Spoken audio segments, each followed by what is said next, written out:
မှတ်မိသေးတယ်ရင်ငါလွမ်းမိတယ်ဟိုချိန်ကမျိုးသွေးတွေရဲ့တင်မောင်းခုလိုလိုက်ပြီးတော့မကြည့်တတ်ခင်ကပါစာမွေးပွဲတိုင်းခိုးချဖို့တော့ပဲခေါင်းထဲမှာကြံနေခဲ့မိုးလေးကနေမိုးချုပ်တီဂိမ်းဆိုင်ကနေအိမ်မပြန်ချင်ခဲ့ရွယ်လေးနဲ့ရောက်လာတော့စစ်လေးတွေတောက်တလာအဖေဆိုင်မှာတကယ်ချင်းတွေကိုဖြစ်ပူအောင်ထိုင်ဆောင်တလာအော်ဘူးတူတာတွေဆောင်းလို့တော့ဒုံနာတိုးလာအေးပေါ်နေတော့ဆင်းတက်လာပြီးတော့ဘာလို့အော်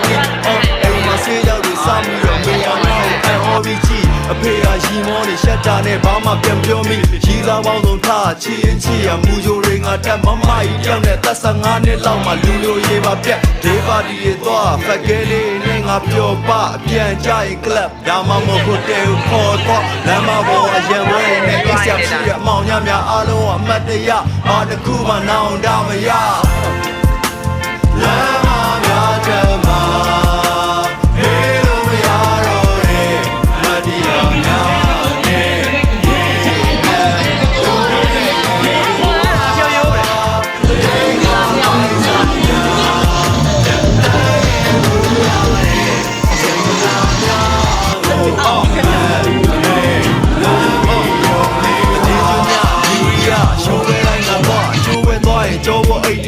ဒါလေးချောင်းပါမှမျောတင်ကျွန်းတဲ့ MCC အုပ်စုလိုက်ငါတို့စက်တိုက်ရောက်ချုပ်ချယ်ရေးတွေဆက်ရမြေတော့ပဲတီးတလိုက်ကောင်းတဲ့ကြီးကြီးမညာဆိုငါတို့စစ်တွေကြောမင်းတို့ခေါ်ရရဲ့စနေတော့ဝေးလို့မကတိချာစီ